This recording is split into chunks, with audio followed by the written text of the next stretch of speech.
ልቡናዬ ይብራ ውዳሴ ማርያም ተፈሥሒ ድንግል በቤተልሔም ውዳሴ ማርያም ካንቺ ተወለደ ውዳሴ ማርያም መድኃኔዓለም ውዳሴ ማርያም እጮኻለሁ ድንግል እናቴ እንደ አባ ኤፍሬም ባርኪኝ ወድሰኝ ልጄ በይኝ ውዳሴ ማርያም ቅዱሳኑ ሁሉ ዙሪያሽን ከበዋት ውዳሴ ማርያም አባ ጊዮርጊስን ውዳሴ ማርያም ለድንግል ይላል ውዳሴ ማርያም በወርቅ ዙፋን ላይ ውዳሴ ማርያም ተቀምጦ ልቤ ተመሰጠ ውዳሴ ማርያም ድንግል በግርማሽ ውዳሴ ማርያም እጮኻለሁ ድንግል እናቴን እጠራለሁ እንደ አባ ኤፍሬም ባርኪኝ ወድሰኝ ልጄ በይኝ ውዳሴ ማርያም እጮኻለሁ ድንግል እናቴን እጠራለሁ ወድሰኝ ልጄ በይኝ ጌታ ተነስቷል በሌሊት ብሎ አምላክ ተነስቷል የምሥራች ብሎ ሙስና መቃብር በኃይሉ አጥፍቶ ሁላችን አየነው ክርስቶስ ተነስቶ ጌታ ተነስቷል በሌሊት ብሎ አምላክ ተነስቷል የምሥራች ብሎ ሙስና መቃብር በኃይሉ አጥፍቶ ሁላችን አየነው ክርስቶስ ተነስቶ አዳምን ለማዳን ቃል ኪዳን ገብቶለት ዘመኑን ጠብቆ ካሳ ሊከፍልለት ከሰማይ ወርዶ የተሰቀለው ሞትን በሞት ሽሮ ይኸው ያየነው ጌታ ተነስቷል አምላክ ተነስቷል የምሥራች በጎ ሙስና መቃብር በኃይሉ አጥፍቶ ሁላችን አየነው ክርስቶስ ተነስቶ ደቀ መዛሙርቱ እጅጉን ተጨንቀው በጌታችን ሞት በሐዘን ተመተው በተዘጋ ደጃፍ ተሰብስበው ሳለ እጆቹን ዘርግቶ ሰላም ለእናንተ አለ ጌታ ተነስቷል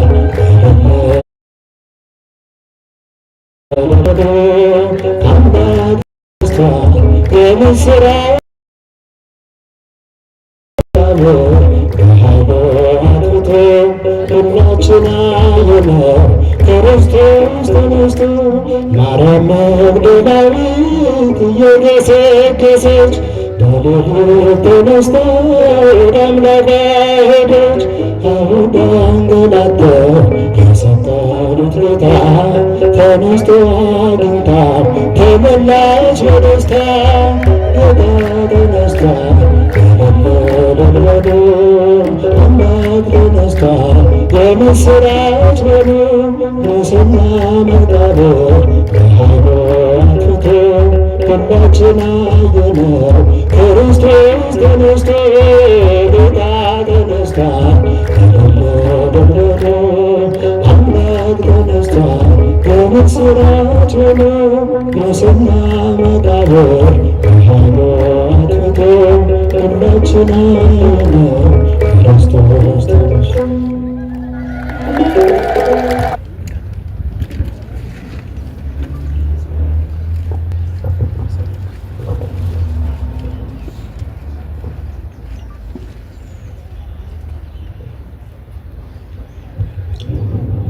በስመ አብ ወወልድ ወመንፈስ ቅዱስ አሐዱ አምላክ አሜን።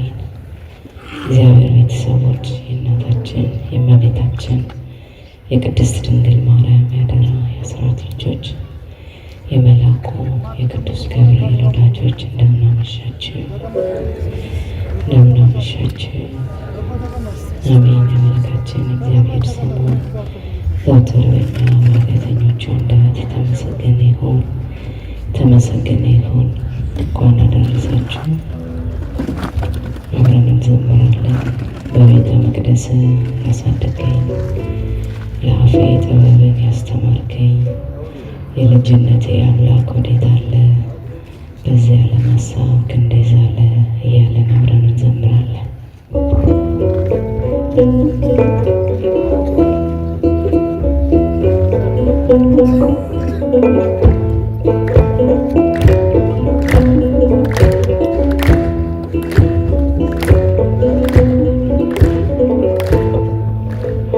በቤተ መቅደስ ያሳደገኝ ለአፌ ጥበብን ያስተማርከኝ የልጅነት አምላክ ወዴት አለ? በዚያ ለማሳብ ክንዴ ዛለ። በቤተ መቅደስ ያሳደገኝ ለአፌ ጥበብን ያስተማርከኝ የልጅነት አምላክ ወዴት አለ? በዚያ ለማሳብ ክንዴ ዛለ።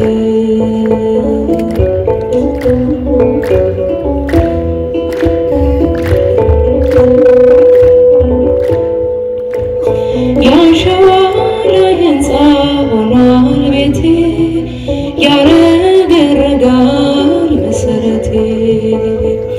ጠላት ሰልጥኖብኝ ደክሜያለሁ፣ ዛሬ ብቻዬን ቀርቻለሁ። ቤተ መቅደስ ያሳደገኝ ለአፌ ጥበብን ያስተማርከኝ የልጅነት አምላክ ወዴት አለ? በዚያ ለማሳብ ክንዴ ዛለ።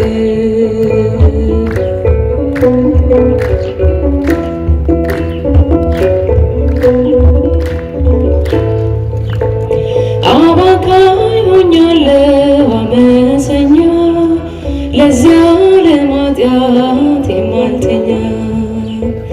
ነፍሴ ተንገላታች በመከራ፣ ማን ያገናኛት ካንተ ጋራ?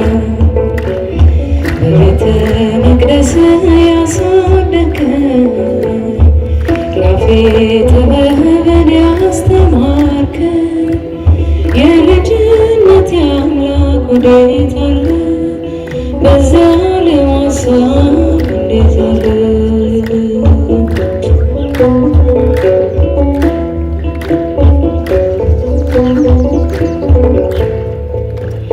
ሰላሜ ነህ አንተ ትዝታዬ፣ ጽፌ ያኖርኩ በእንባዬ። ዓለም ወስዳኛለች በዘፈኗ፣ እባክህ ስራኝ እንደገና። ቤተ መቅደስ ያሳደገኝ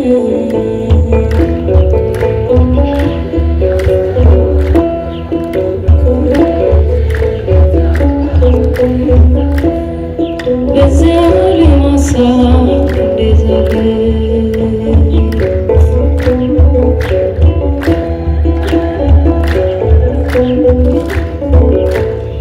አመፀኞች ሁሉ ቤት ገቡ፣ ፍቅር ማረከኝ በሕይወቴ በዘመን እያለ በእልልታ በጭብጨባ እግዚአብሔርን እናመሰግናለን።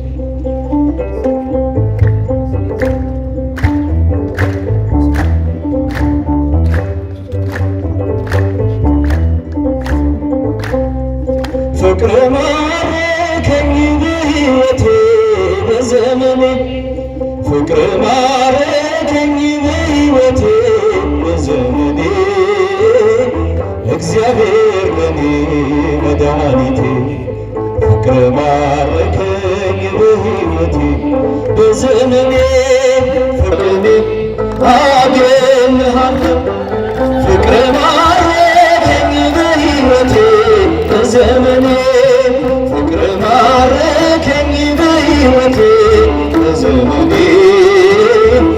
እግዚአብሔር ለኔ መድኃኒቴ ፍቅር ማረከኝ በሕይወቴ ምድርና ሰማይ እልል ይበሉ ምስጋና ላንተ ይድረስ እያሉ መሳይ የለህም ለቅድስና አቀርባለሁ አንተ ምስጋና ጣቴ በገና ይደረድራል በቀን በሌሊት ያመሰግናል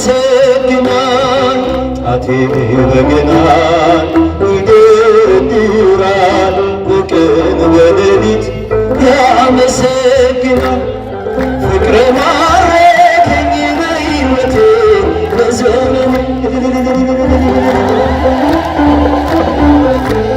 በዘመኔ እግዚአብሔር ለኔ መድኃኒቴ ፍቅር ማረከኝ በዘመኔ ክብርህን አይተው ጠላቶች ፈሩ በጌትነት ወድቀው ተገዙ እንዲህ ነህ አምላክ እንዲህ ነህ ጌታ ሁሉን በፍቅር የምትረታ ባንተ ተመካን በፈጣሪያችን አዳኝ በሆንከው በንጉሳችን ባንተ ተመካን በፈጣሪያችን አዳኝ በሆንከው በንጉሳችን ፍቅር ማረከኝ በሕይወቴ በዘመኔ ፍቅር ማረከኝ በሕይወቴ በዘመኔ እግዚአብሔር ለኔ መድኃኒቴ ፍቅር ማረከኝ በሕይወቴ እናት አለኝ የምታብስ እንባ አያት አለኝ ስወጣ ስገባ ኪዳነ ምሕረት ኪዳነ ምሕረት ኪዳነ ምሕረት አልባ መጠጊያ እናት አለኝ የምታብስ እንባ አያት አለኝ ስወጣ ስገባ ኪዳነ ምሕረት ኪዳነ ምሕረት ኪዳነ ምሕረት አልባ መጠጊያ ናት ሔዋን ስታይ ከበለሱ ፍሬ ራቁቴን ልሆን ማፍሬ ልብሴን ይዘሽ ወደ እኔ መጥተሻል ደጓ እናቴ ቤቴን አድምቀሻል ኪዳነ ምሕረት ኪዳነ ምሕረት ኪዳነ ምሕረት አልባ መጠጊያ እጃችን እናት አለኝ የምታብስ እንባ አያት አለኝ ስወጣ ስገባ ኪዳነ ምሕረት ኪዳነ ምሕረት ኪዳነ ምሕረት አልባ መጠጊያ ናት ከጥፋቱ ውሃ ማረፊያዬ መርከቤ ነሽ ከሞት ማምለጫዬ የአምላክ እናት ምልጃሽ ሆነኝ ክብሬ በሕይወት አለው ጥልቁን ተሻግሬ ኪዳነ ምሕረት ኪዳነ ምሕረት ኪዳነ ምሕረት አልባ መጠጊያ እናት አለኝ የምታብስ እንባ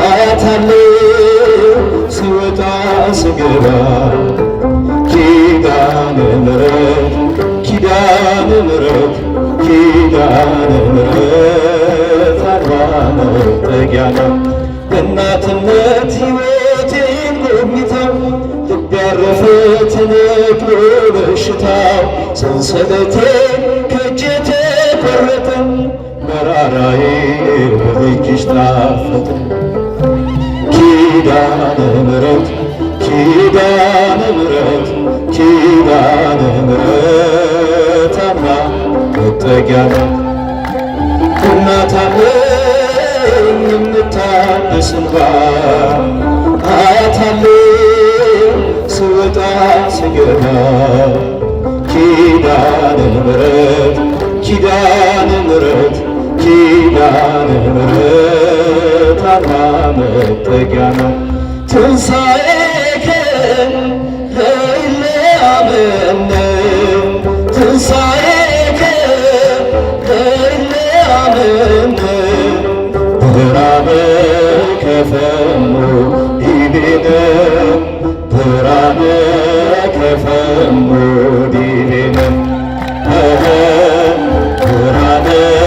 ከፈኑ ዲቤነ ብርሃነ ከፈኑ ዲቤነ ትንሣኤን ለምናምን እኛ ትንሣኤን ለምናምን እኛ ብርሃን ላክልን ወደኛ ብርሃን ላክልን ወደኛ ብርሃን ላክልን ወደኛ ብርሃን ላክልን ወደኛ ትንሣኤከን ለእለ አመነ ትንሣኤከን ለእለ አመነ ብርሃነ ከፈኑ ዲቤነ ብርሃነ ከፈኑ ዲቤነ። ርዕሰ ሊቃውንትን ቆሞስ አባ ገብረ ኪዳን ግርማን የሚጋብዙልን ክቡር አባታችን የደብራችን ዋና አስተዳዳሪ መላከ ገነት መዝገቡ ላቀው ናቸው። ወደ እሳቸው ወስዳቸዋለሁ።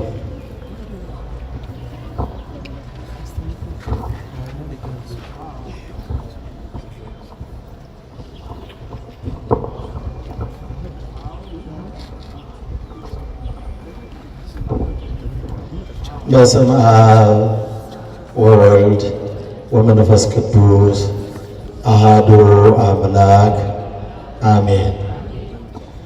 ወበቃልከ ተፈሳይኩ ከመ ዘረከበ ምህርካ ብዙኃ አመፃ ጸላይኩ አስቆረርኩ። ቅዱስ ዳዊት በመዝሙር 118 ክፍል 21 ላይ የተናገረው ቃል ነው። ክቡር አባታችን ርዕሰ ሊቃውንት ቆሞስ አባ ገብረ ኪዳን የጣና ቂርቆስ አንድነት ገዳም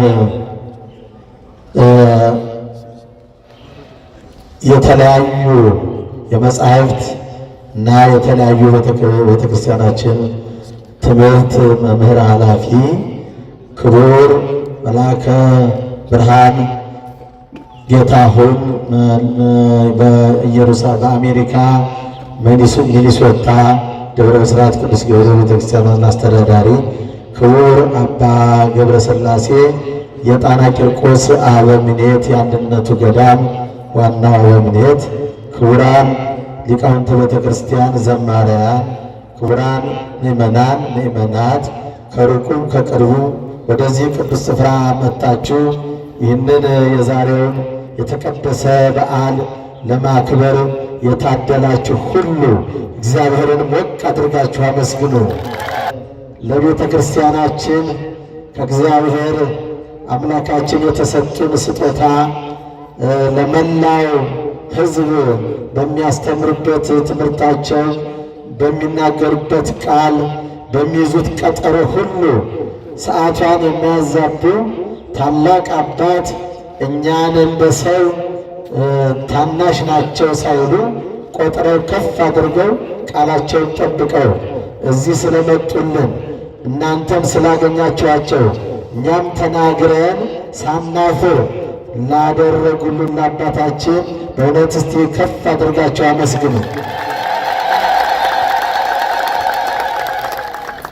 እንዲሁም ከቅድስት ኢየሩሳሌም ቀጥታ እንደመጡ ከመላ መዲና አዲስ አበባ እዚህ ደብረ ብስራት ቅዱስ ገብርኤል ነው የመጡት። ከጠቅላይ ቤተ ክህነት ቀጥታ ወደዚህ ነው የመጡት እና ለዚህ ቦታ ያላቸው አክብሮት ለእናንተ ለምእመናን ለመስጠት የተዘጋጁትን በረከት በእውነት ከቅድስት ሀገር ኢየሩሳሌም ይዘውልን የመጡት በረከት እንግዲህ ብዙ ጊዜ ገዳማት ሄደን ስንመጣ ቤተሰቦቻችን እግራችን ላይ ወድቀው በረከት እንደሚወስዱ ሁሉ እሳቸው ከቅድስት ሀገር ኢየሩሳሌም ነው የመጡትና ሁላችሁም ብድግ በሉ ባላችሁበት ሁላችሁ አሁን በረከት ወስዳችኋል። ከእሳቸው ባርከዋችኋል። አሁን የኢየሩሳሌም በረከት አግኝታችኋል። ሁላችሁም ሄዳችሁ እንደሳማችሁ ተቆጥሮላችኋል። ቁጭ በሉ ቁጭ በሉ። እግዚአብሔር ያክብርልን። ምን ብላችሁ አመስግኑ እግዚአብሔር። ክቡር አባታችን ወደዚህ ደብር እየመጡ ሲያስተምሩን በዚህ ቦታ ላይ በደብረ ብስራት ቅዱስ ገብርኤል ገዳም የተለየ በረከት አግኝተናል። ለምን ቢባል ይህ በፊት ለፊት የሚያዩት የደብሩ ልማት ከውጭ ሲታይ በእውነቱ የተለየ ልማት ተሰርቶ አጥሩ ከዚህ ከፊት ለፊታችን የነበረው የገበያ የሸቀጥ የነበረው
ሰላም ከእንግዲህ ሰላም ይሁን የሚል የቅዱስ ያሬድ መዝሙር ነው።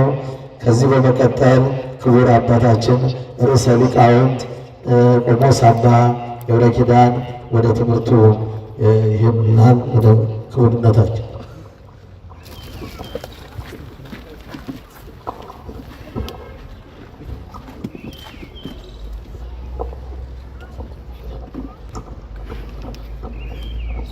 በስመ አብ ወወልድ ወመንፈስ ቅዱስ አሐዱ አምላክ።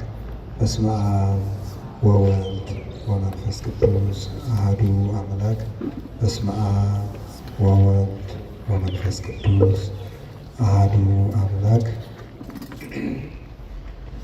ቅድመ ዓለም የነበረ ይህንን ዓለም በካህሊነቱ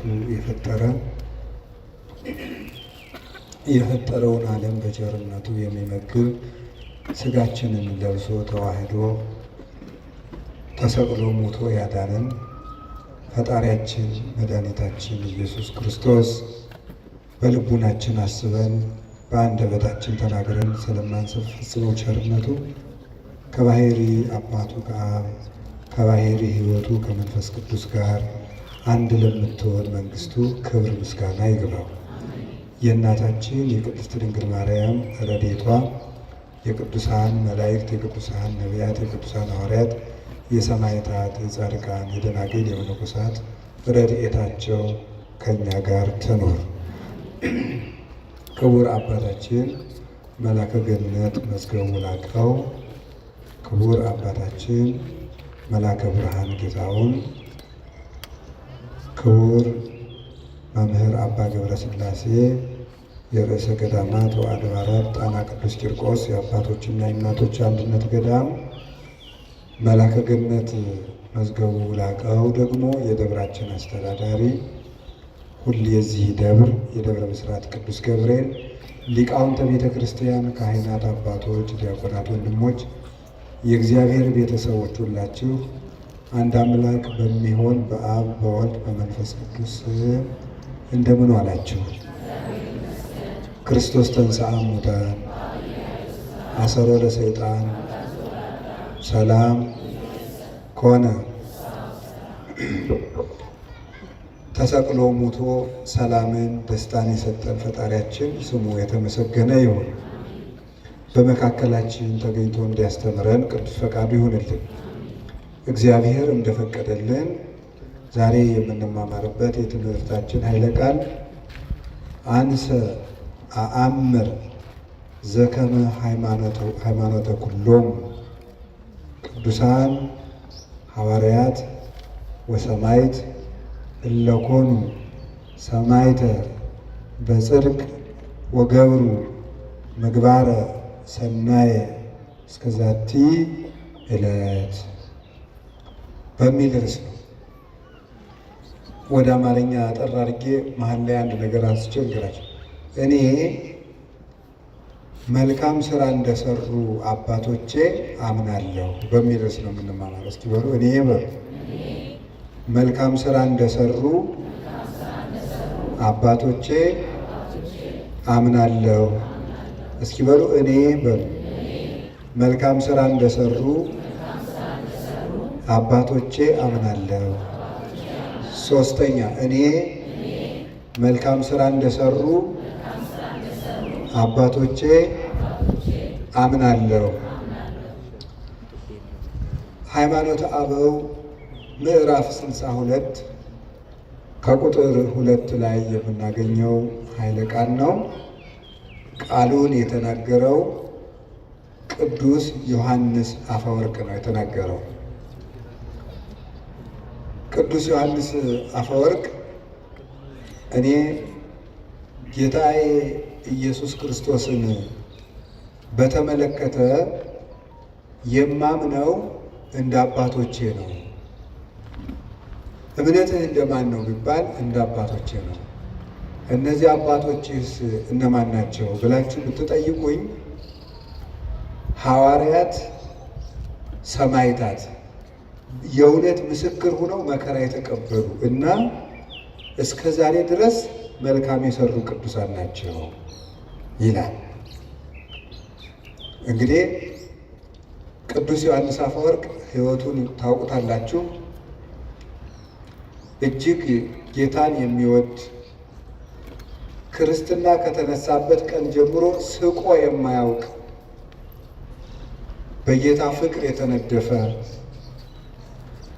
ብሉያትንና ሐዲሳትን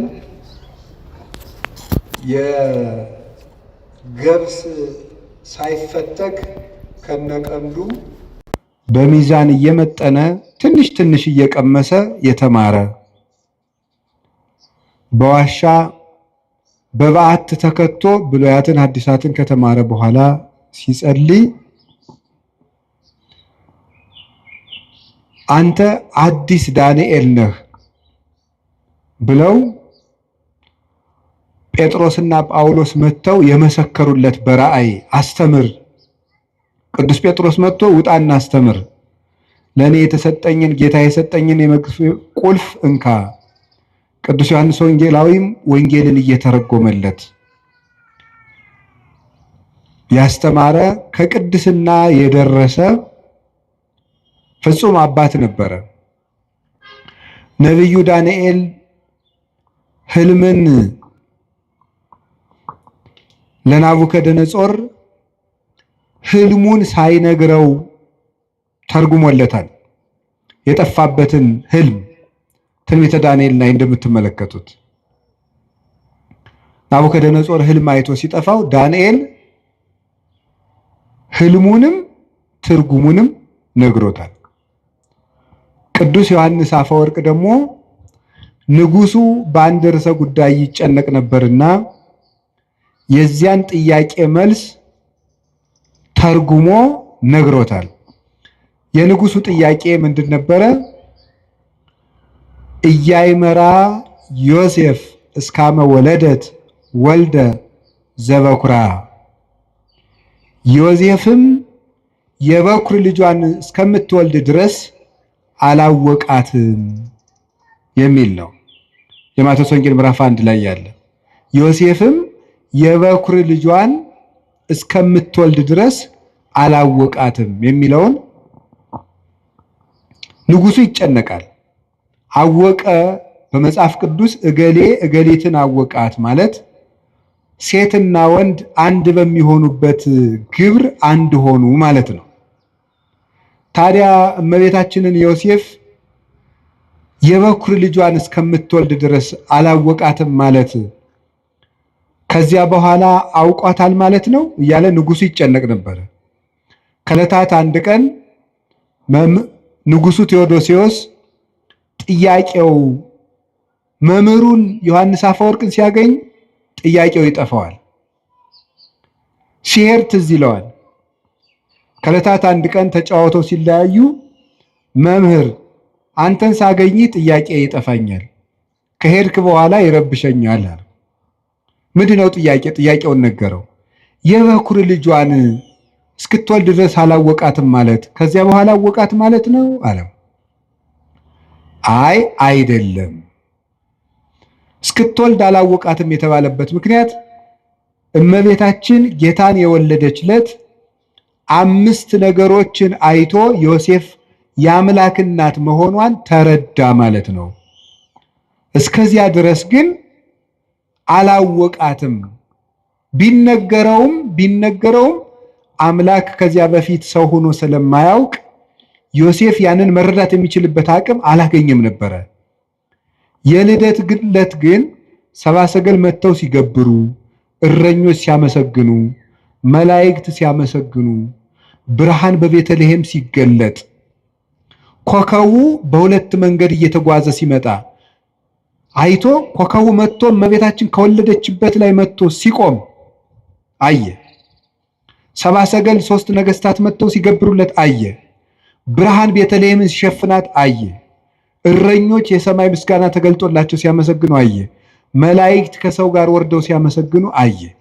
ይህንን እስከሚያይ ድረስ አምላክን እንደወለደች አላወቀም ነበረ። ይህን ነው ያላወቀው እንጂ ከወለደች በኋላ አወቀ ማለት አይደለም። አወቀ የሚለው 2 ይተረጎማል። አባ ጊዮርጊስም ይናገራል። አይመራሰ ዘሀበ ክሌፍና ይተረጎም። አወቃት የሚለው በ2 ይተረጎማል። ሀበ አይምሮ ወእያይምሮ፣ በማወቅና ባለማወቅ፣ ሀበ ሩካቤ ወኢሩካቤ፣ ወይም ወንድና ሴት አንድ በመሆናቸውና ባለመሆናቸው ይተረጎማል። በእውቀት ይተረጎማል። በእውቀት በማወቅ አዲስ ነገርን በመገንዘብ በመረዳት ይተረጎማል። አላወቃትም ማለት ወላዲት አምላክ መሆኗ ጭንቅ ሆኖበት ነበረ። ስትወልድ ግን ተረጋገጠለት ማለት ነው። በዚያውም ላይ ፍጻሜ የሌለው እስከ ነው። ዳርቻ የሌለው እስከ ይኸውም ይታወቅ ዘንድ በመጽሐፍ ቅዱስ ፍጻሜ ያለው እስከና ፍጻሜ የሌለው እስከ አለ። ለምሳሌ እስከ ዓመት ትብሉ ቡሩክ ዘይመጽእ በስመ እግዚአብሔር፣ በእግዚአብሔር ስም የሚመጣ የተባረከ ነው እስከምትሉ ድረስ ሲል እስከ ይናገራል። ከዳን እስከ ቤርሳቤ ሲል እስከ አለው ወሰን ያለው ነው።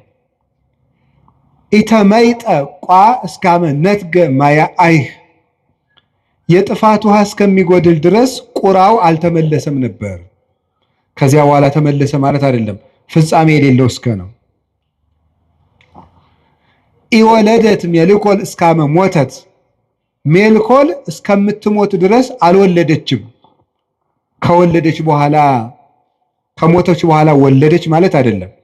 ፍጻሜ የሌለው ሰው እገሌ እስከሚሞት ድረስ ንስሐ አልገባም ቢባል ከሞተ በኋላ ንስሐ ገባ ማለት አይደለም። ይህ ፍጻሜ የሌለው እስካለ ይህንን ለመግለጥ ነው ብሎ ተረጎመል። ዳንኤል ለናቡከደነጾር የጠፋበትን ህልም እንደተረጎመለት አንተም የጠፋብኝን ጥያቄ ተርጉመህልኛል፣ አዲሱ ዳንኤል ነህ ብሎ የተናገረለት ከጀርባው የነበረችው የእመቤታችን ስዕልም ሰናየ ተናገርከ ዮሐንስ አፈወርቅ፣ ሰናየ ተናገርከ ዮሐንስ ልሳነ ወርቅ፣ አንደበትህ የጠራልህ ዮሐንስ ሆይ በጎ ተናግረሃል ብላ ስዕሊቱ አንደበት አውጥታ እስክትመሰክርለት ድረስ የደረሰ አባት ነበረ።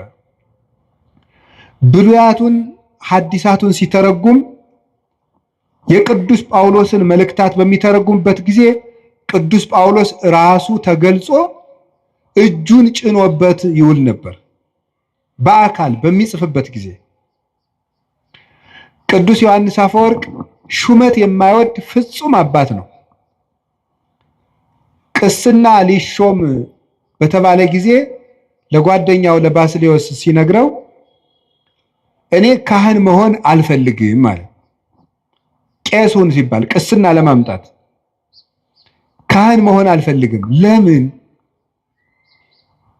ሁለት ምክንያቶችን ቢያንስ ልንገራቸው። እሱ ከዘረዘራቸው ጌታ ቅዱስ ጴጥሮስን ከትንሣኤ በኋላ ተገልጦ የዮና ልጅ ስምዖን ሆይ ትወደኛለህ ሆይ ካለው በኋላ ጌታ ሆይ እንድወድህ አንተ ታውቃለህ ባለው ጊዜ እኔን የምትወደኝ ከሆነ ለፍቅር ምልክት በጣም ብዙ ጊዜያትን ጹም፣ እኔን የምትወደኝ ከሆነ መሬት ላይ ተኛ አላለውም።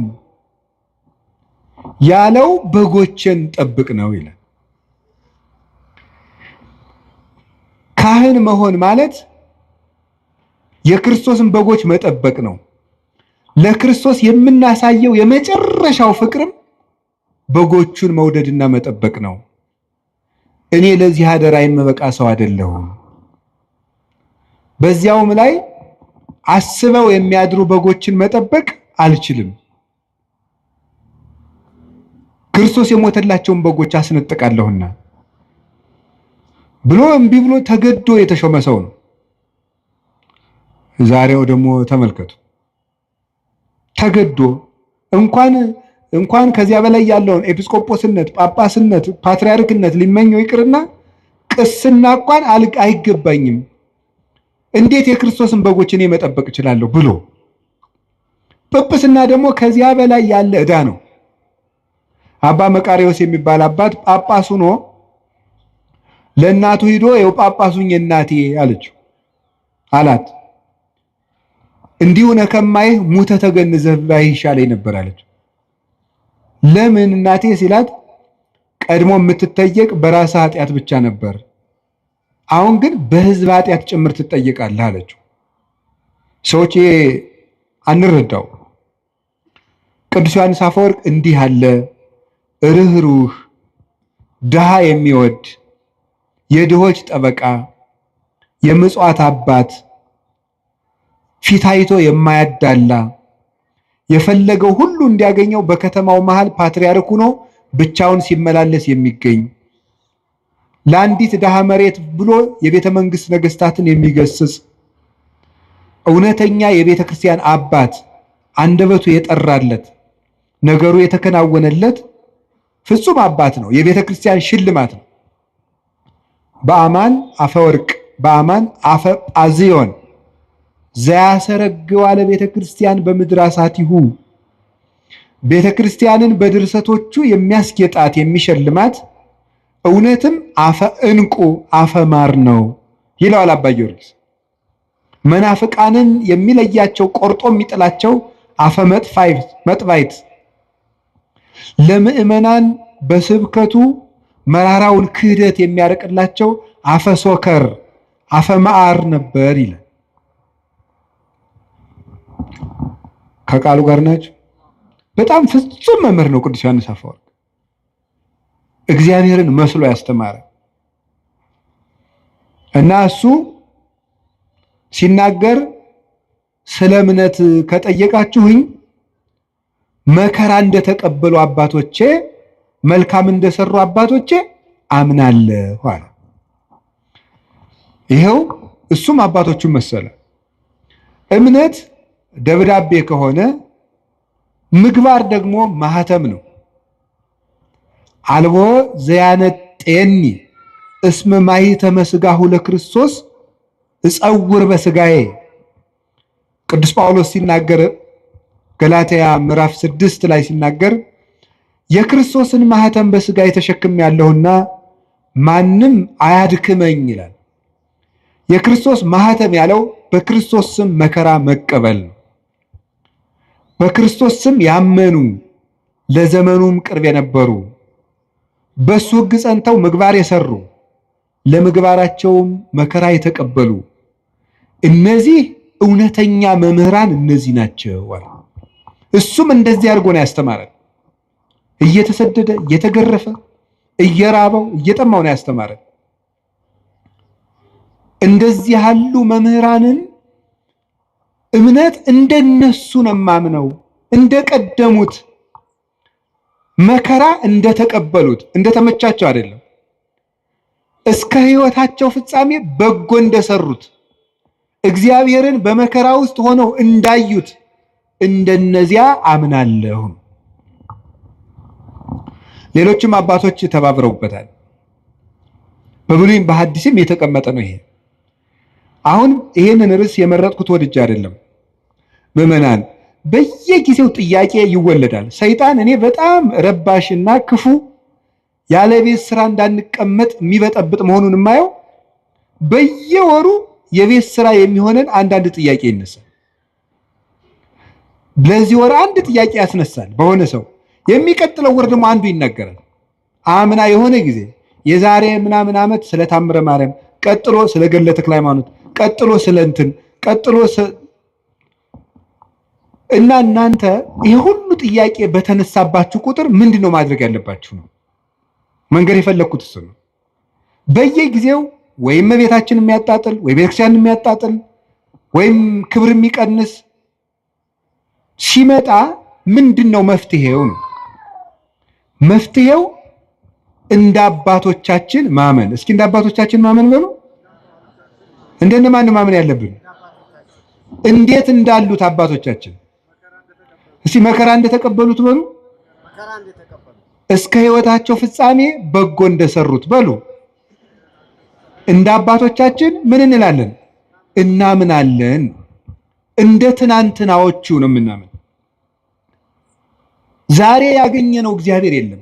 ሃይማኖት በውሳኔ የሚገለጥ አይደለም። ሰዎች ተሰብስበው የሚወስኑት አይደለም። የተገለጠ እውነት ነው።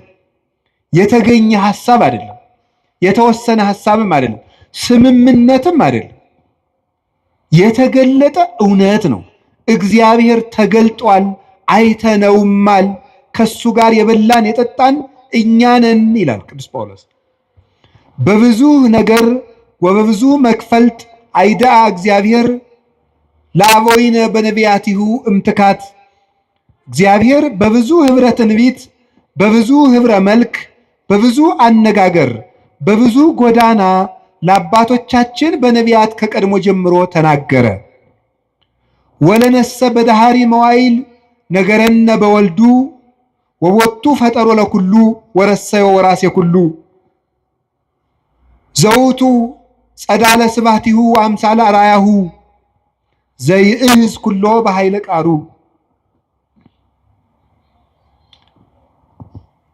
ምን ይላል? ለኛ ግን በመጨረሻው ዘመን ዓለምን በቃልነቱ ከዊን በፈጠረበት ባህሪውን ባህሪ አድርጎ ሁሉን ወራሽ በሆነ የአብ ባህሪው በሆነ የአብ የክብሩ ጸዳል በሆነ አምሳለ አራያሁ በመልክ የሚመስለው በባህሪ የሚተካከለው ዘይዝ ኩሎ በኃይለ ቃሉ ሁሉን በእጁ በያዘ በአንድ ልጁ ተናገረን ይላል። በአንድ ልጁ ተናገረን።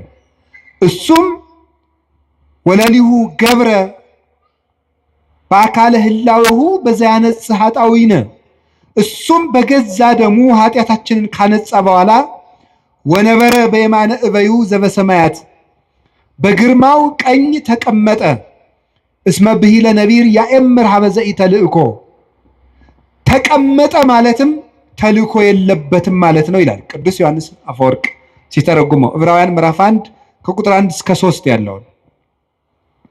ስለዚህ እግዚአብሔር ተገልጧል። አንደኛ ዮሐንስ ምዕራፍ 1 ላይ ምን ይላል? ንሕነ ንነግረክሙ ንዜንወክሙ በይንተ ነገረ ሕይወት ዘሃሎ እምቅድም ዘሰማይናሁ ወዘርእይናሁ ወዘገሰሳሁ እደዊነ።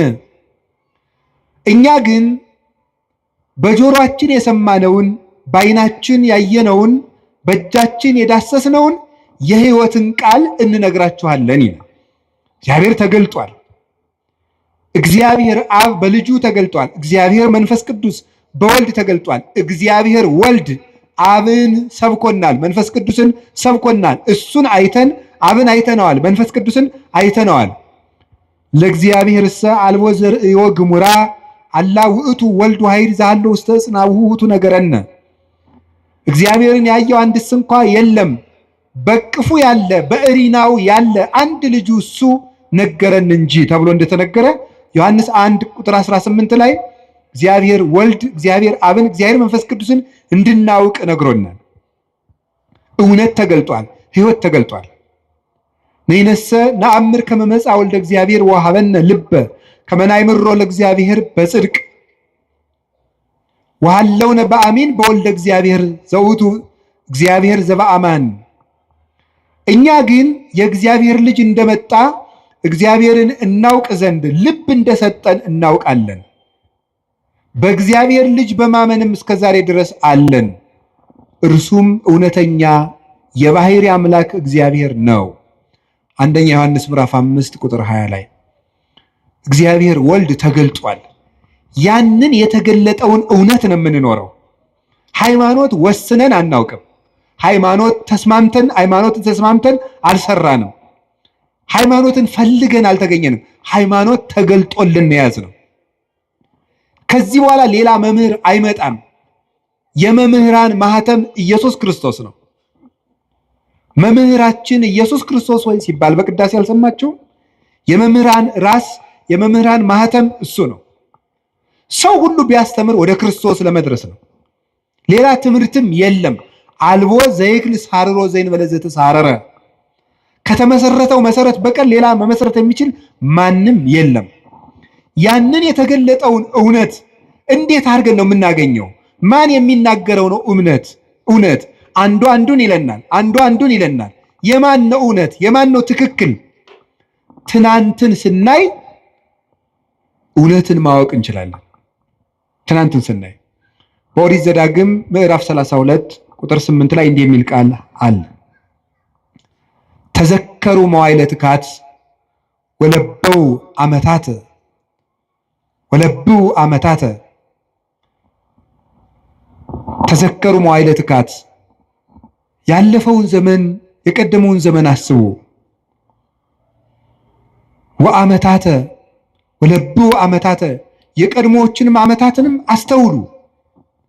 ተሰአሎ ላቡከ ወይነግረከ፣ አባትህን ጠይቀው ይነግርሃል። ወለሊቃውንቲከ ይዜንውከ፣ ሊቃውንትንም ጠይቃቸው ያስተምሩሃል። የቀደመውን ዘመን እስራኤል ሆይ አስብ ይላል። እንደ ትናንት ነው የምንኖረው። እግዚአብሔር የትናንትና አምላክ ነው። ዛሬ እኛ ፈልገን ያገኘነው አይደለም። ስለዚህ በትናንትናው መሰረት ላይ ቁመን ስንፈትሸው ሁሉ ገለባ እየሆነ እየቀለለ እናገኘዋለን። ግድ የላችሁ ምዕመናን፣ ከባድ ጭንቅ ክደት ለቤተክርስቲያን እንግዲህ የሚመጣ ክደት የለም። የትናንትናው ነው እየታደሰ ብቅ የሚል አንዳንድ ቀን ትናንትና እነ አርዮስ የተካዱት እነ ንስጥሮስ የካዱት ሌሎች ያሉት ነው የሚመጡት፣ ሌላ አይመጣም። ለትናንትናው ክደት የትናንትናው ክደት ዛሬ የሚመጣ ከሆነ መድኃኒቱ ምንድን ነው? የትናንትናውን መልስ ማወቅ ለዛሬው ክደት መድኃኒት ነው። የዛሬው ክደት ነገ የሚመጣ ከሆነ የዛሬውን መልስ ማወቅ ለነገው ክደት መድኃኒት ነው። እውነቴን ነው የምነግራችሁ። ጌታ እስከሚመጣበት ድረስ አዲስ ክደት አይመጣም። የሚመጣው ክደት ሁሉ ትናንት የተካደው ነው። ያንን ራሱን እያሻሻለ የሚመጣ አሁን አንተ በቅተህ ነው ነብዩ ነህ ነው እንደዚህ አይመጣም ልትሉ ይችላል። የሰው ሊና መች ረፍት የለው አይደል? መቼስ እኔ በቅቻለሁ አላልኩም ጌታዬ። እያልኩ ያለሁት ምን ማለት ነው? ክህደት እየታደሰ ይሄዳል እንጂ ሁሉም ክህደቶች ተክደዋል። እግዚአብሔር የለም ከተባለ ተብሎ ነበር። ድንግል ማርያም እንዲህ ናት ተብሎ ማለት ከሆነ ተብሎ ነበር። ትናንት የተባለ ሁሉም ተብሏል። ያ ግን ዘመናትን ትውልዱ ረስቶታል ተብሎ ሲታሰብ ይቆይና ሰይጣን ብቅ ያደርገዋል። የዚያን ጊዜ ሆ ብለን እንደነግጣለን። ግን አዲስ ነገር የለም። እንዳትታወቁ ከፈለጋችሁ ትናንትን እወቁት። እግዚአብሔር በኦሪት ዘዳግም እስራኤል ታሪክህን እወቅ ነው። ታሪክህን እወቅ እንዳትጠፋ። የትናንትናውን ዘመን ጠይቅ። ማን ነው የምትጠይቅ? አባቶችህን ጠይቃቸው ይነግሩሃል አለ። በምግባር የወለዱህን በተግባር የወለዱትን ላመኑት እምነት በተግባር የኖሩትን የትናንትናዎችን አባቶች ጠይቁ። ሊቃውንትን ጠይቃቸው ይነግሩሃል። የትናንትናዎችን ሊቃውንት ባልኩ እንግዲህ እኔን ማለት አይደለም፣ ወይም ገሌን ማለት ወይ አባ ገሌን አይደለም፣ ወይ መጋቢ ሐዲስ ገሌን እያልኩ አይደለም። የትናንትናዎችን ሊቃውንት ከህይወታቸው ጋር የኖሩትን ጠይቋቸው። መጽሐፋቸው አለላችሁ። ለምንድነው የምትሸበሩት? አለ እኮ ለሁሉ ነገር አባቶቻችን እነሱ መከራውን ገፈታ ቀምሰው ለኛ ሁሉን ነገር ሰርተውልን ሄደዋል። ቅዱስ ጳውሎስስ ምን አለን? ጌታ በመኃልየ ዘሰሎሞን ደግሞ የተናገረውን ንገራቸው። እመሰ ኢያእመርኪ ሰናይት እማንስት፣ አንቺ ከሴቶች ሁሉ ያማርሽ ሆይ ራስሽ ማወቅ ከተሳነሽ አንቺ ራስሽ ካላወቅሽ የኔ መንገድ ከጠፋሽ ፀሐይ ውስተ ሰኮና ሆሙ ለመሬት፣ የመንጋዎችን ሰኮና ተከትለሽ ውጪ አለ። የመንጋዎችን ተከተለ። ወራእይ ማህፃ አይጣሊኪ ውስተ አይጻዳት የሆሙ ለኖሎት፣ አንቺ ከሴቶች ይልቅ ያማርሽ የሚላት ማን ነው? የክርስቲያን ነፍስ ነው። ስለ ሴት አይደለም እያወራው ያለሁት። ከሴቶች ሁሉ ያማርሽ የክርስቲያን ነፍስ ሆይ አለ። ለጊዜው ለእስራኤል ነው እንደሚላቸው።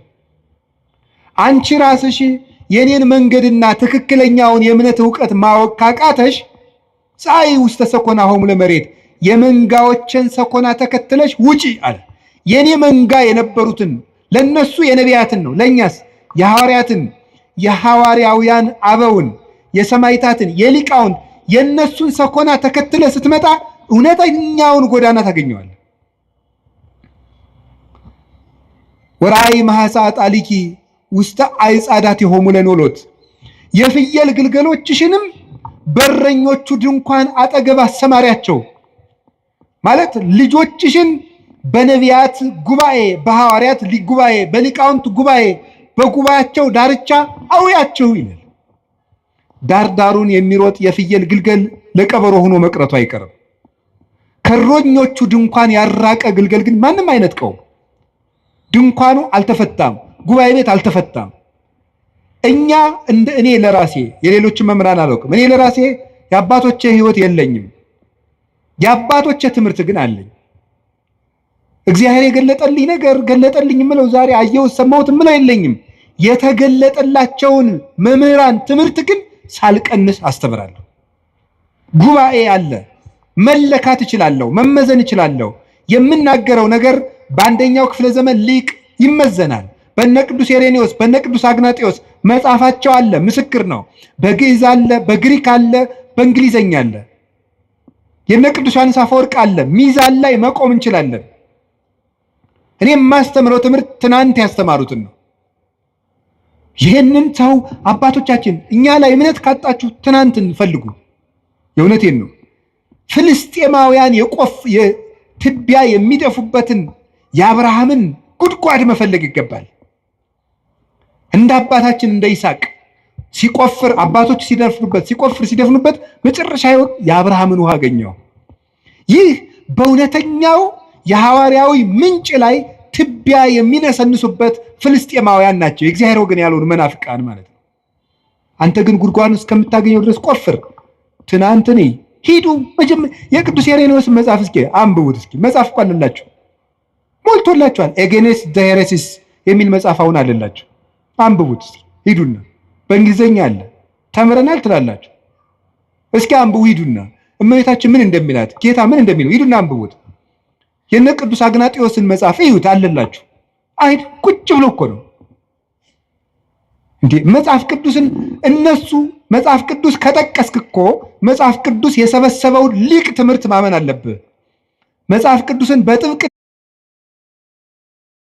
ቄርሎስ፣ እነ ቅዱስ ዮሐንስ አፈወርቅ፣ እነ ቅዱስ ሳዊሮስ ዘስሙናይን፣ እነ ቅዱስ ሳዊሮስ ዘአንጾኪያ አሉ። የትናንትናዎቹ በየርዕሰ ጉዳዩ አሉላችሁ። የሚያበጥሯት እመቤታችን የባህሪያችን መመኪያችን፣ ትምክህታችን፣ ምልክታችን እንደሆነች ንስጥሮስን ጳጳሱን ቁጭ አድርጎ የሰበከው የቅዱስ ጵሮቅለስ ትምህርት ወይም የቅዱስ ኤራቅሊስ ትምህርት አለላችሁ። በእንግሊዘኛ አለ፣ በግዕዝ አለ፣ በአማርኛ አለ። አሁን የምናገረው ራሱ አልዋሽም አለ። የአባቶቻችን ትምህርት የሌለ እንዳይመስላችሁ። ሰይጣን ሊረብሻችሁ ይችላል። መልስ ታጡ በጊዜው መልስ የሌለ ሊያስመስልባችሁ ይችላል። እኔ አሁን በየጊዜው ይሄንን ርዕሰ ጉዳይ እያልኩ አይደለም መልስ የምሰጣችሁ። ለአጠቃላይ ለሚነሳ ስህተት ቀድማ ቤተክርስቲያኒቱ ይዛው ከቆየችው ትምህርት ያፈነገጠ ሲመጣ እናንተ ወደ ትናንት ዘወር ማለት ነው። ስለዚህ የእግዚአብሔርን ቃል የነገሯችሁን ዋኖቻችሁን አስቡ። ዕብራውያን 13:7 እንዳትረሱ። ዋኖቻችሁን አስቡ። ችግር ሲገጥማችሁ ዋኖቻችሁን አስቡ። ዋና መሰረቶቻችን እንዴት ነው ዋኖቻችን የምናውቀው? እንዘትር የእዩ ሰናየ ግዕዞሙ፣ መልካሙን ስራቸውን እያያችሁ ምሰሏቸዋል። መልካሙን ስራቸውን እያያችሁ ምሰሏቸው። ለእምነታቸው የኖሩ ናቸው። እምነት ሲከብዳቸው፣ ተግባር ሲከብዳቸው በእምነት ያመካኙ አይደሉም። ክርስቶስን ለመውደዳቸው ምግባር መስራት ሲያቅታቸው ክርስቶስ ስለሚወደኝ ምግባር አያስፈልገኝም የሚሉ ለስጋቸው ጠበቃ የቆሙ አይደሉም።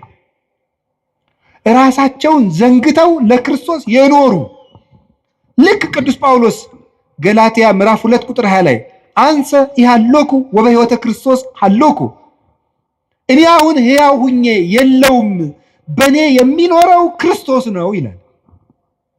እኔ በሕይወት የለውም በእኔ የሚኖረው ክርስቶስ ነው ይላል ቅዱስ ጳውሎስ። ራሳቸውን ትተውት ጨርሰውት ክርስቶስ በእነሱ የሚኖርባቸው የክርስቶስ ሰሌዳ የሆኑ ቴዎዶስዮስ ዘአንጾኪያ የሚባል ሊቅ ጳውሎስ ዘይትናገር ቦቱ ክርስቶስ፣ ክርስቶስ የሚናገርበት ጳውሎስ ይለዋል። ክርስቶስ የሚናገርበት ጳውሎስ እኔ ያለ የለሁም በእኔ የሚኖረው ክርስቶስ ነው። አባት የምንለው ይሄንን ነው። እንግዲህ ሰው ሲጠፋ ነው እኛም አባ እየተባልን ያለው። አባት የምንላቸው እነዚህን ነው። ምዕመን ሽጠው እንጀራ የሚያጠራቅሙትን አይደለም፣ ራሳቸውን ሽጠው ትውልድ የሚያተርፉትን ነው። እነዚህ ናቸው አባቶቻችን የትናንትናዎቹ፣ ለቤተ ክርስቲያን የኖሩ ለምዕመናን ራሳቸውን ቤዛ አድርገው የሰጡ። ቅዱስ ዮሐንስ አፈወርቅ ንግስቲቱ የድሃ መሬት ቀምታ ስታስቀድስ የድሃ መሬት ሳትመልሽ ማስቀደስ አትችይም ማለት አልመልስም ማለች። ካልመለሽ ታዲያ አንቺ የምድር ርስት ቀምተሽ የሰማይ ርስት ታገኛለህ ማለት አትችይም። እግዚአብሔር የፍትህ አምላክ ነው፣ እንዳትቆርብ ያውግዥሻለሁ አለ። አሰድድሃለሁ አለችው። አሰድጅኝ፣ የፈለግሽውን አድርጊ። ስታሰድደው ምን እንዳደረገ ታውቃላችሁ? እሱ ምን አለ? ኧረ እባካችሁ ዮሐንስን ተው በሉት አሰድደዋለሁ ስትል ይልቁንስ ስታሰድደኝ በሌሊት እንድታሰድደኝ ነው ንገሯት። ምዕመናን መምህራችን አናሰድድም እያሉ ከእሷ ጋር ጠብ ገጥመው እንዲሞቱብኝ አልፈልግም ማለት። እንዲህ ነበሩ መምህሮቻችን። ደጋፊ የሚያደራጁ፣ ቲፎዞ የሚያደራጁ፣ እኔ ተነካው ውጡልኝ የሚሉ አልነበሩም። መምህሮቻችን እነ ቅዱስ ቄርሎስ እነ ቅዱስ ዮሐንስ አፈወርቅ ለበጎቻቸው የሚሞቱ ነበሩ። እነዚህ ናቸው መምህሮቻችን። እነዚህን ነው ማሰብ። ማን እንደላከው የማይታወቀው ሁሉ ሐሳብ አመጣ ቁጥር መረበሽ የለባቸው። መምህሮቻችን እነዚህ ናቸው።